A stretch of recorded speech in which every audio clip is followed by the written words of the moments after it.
Washington, AP. The United States attacked first, imposing tariffs on steel and aluminum from around the globe and threatening to hit tens of billions of dollars in Chinese products. Now, the world is punching back. The European Union is set Friday to slap tariffs on $3.4 billion in American products, from whiskey and motorcycles to peanuts and cranberries. India and Turkey have already targeted U.S. products, ranging from rice to autos to sunscreen. And the highest stakes fight still looms. In 2 weeks, the United States is to start taxing $34 billion in Chinese goods.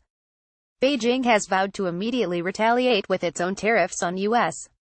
soybeans and other farm products in a direct shot at President Donald Trump's supporters in America's heartland. The tit-for-tat conflict between the United States and China, the world's two largest economies, is poised to escalate from there. The rhetoric is already intensifying. We oppose the act of extreme pressure and blackmail by swinging the big stick of trade protectionism, a spokesman for China's Commerce Ministry said Thursday. Is abusing the tariff methods and starting trade wars all around the world. Cecilia Malmström, the EU's trade commissioner, acknowledged that the EU had targeted some iconic American imports for tariffs, like Harley-Davidson motorcycles and bourbon, to make noise and put pressure on U.S. leaders. John Murphy, a senior vice president at the U.S. Chamber of Commerce, estimates that $75 billion in U.S.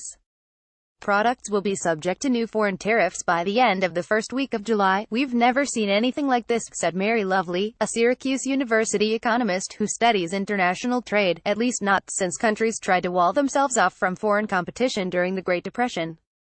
Those personally in the line of fire are among the most concerned. It will be a disaster, said Nagesh Balusu, manager of the Salt Whiskey Bar and Dining Room in London, and expects the European Union's tariffs to add more than $7 to the price of a bottle of Jack Daniel's, which is imported from Tennessee. It's going to hit customers, that's for sure. How they'll take it, we'll have to wait and see. As painful as the brewing trade war could prove, many have seen it coming. Trump ran for the presidency on a vow to topple 7 decades of American policy that had favored ever freer trade among nations. He charged that a succession of poorly negotiated accords, including the North American Free Trade Agreement and the pact that admitted China into the World Trade Organization, put American manufacturers at an unfair disadvantage and destroyed millions of U.S. factory jobs. He pledged to impose tariffs on imports from countries that Trump said had exploited the United States. Late last month, Trump proceeded to infuriate U.S. allies, from the EU to Canada and Mexico, by imposing tariffs of 25% on imported steel and 10% on aluminum.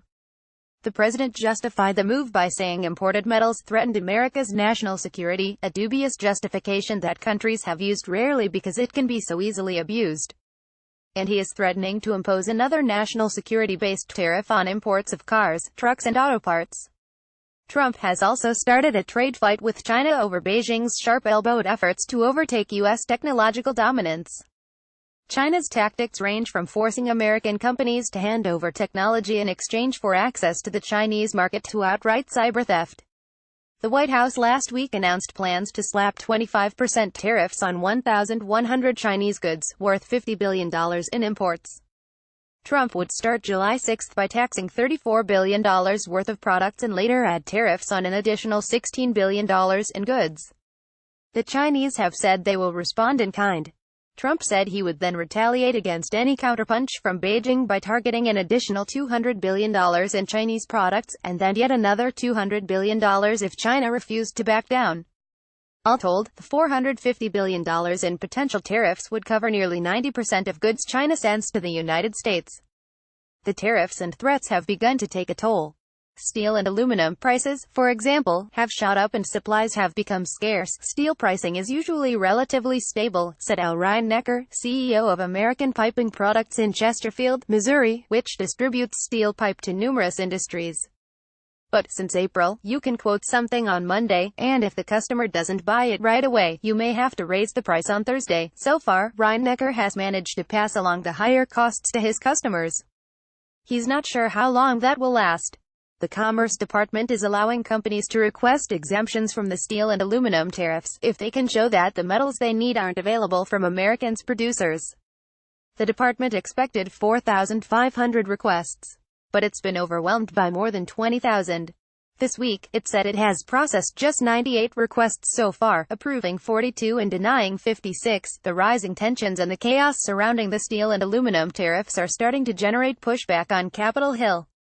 Senators this week grilled Commerce Secretary Wilbur Ross. As you consider these tariffs, know that you are taxing American families, you are putting American jobs at risk, and you are destroying markets, both foreign and domestic, for American businesses of all types, sorts and sizes, said Senate Finance Chairman Orrin Hatch, R. Utah. Economists and trade analysts worry that there may be no way out of an all-out trade war between the United States and its most vital trading partners. The president has been so belligerent that it becomes almost impossible for democratically elected leaders, or even a non-democratic leader like Chinese President Xi Jinping, to appear to kowtow and give in, said Philip Levy, senior fellow at the Chicago Council on Global Affairs and a former White House trade advisor. The president has made it very hard for other countries to give him what he wants. This story has been corrected to show that Nagesh Balusu is the manager of the Salt Whiskey Bar and Dining Room in London. An earlier version misspelled his surname as Balazu and incorrectly said he was the restaurant's owner. AP writer Robert Stevens in London contributed to this report. Follow Paul Wiseman on Twitter at https://twitter.com/PaulWisemanUp.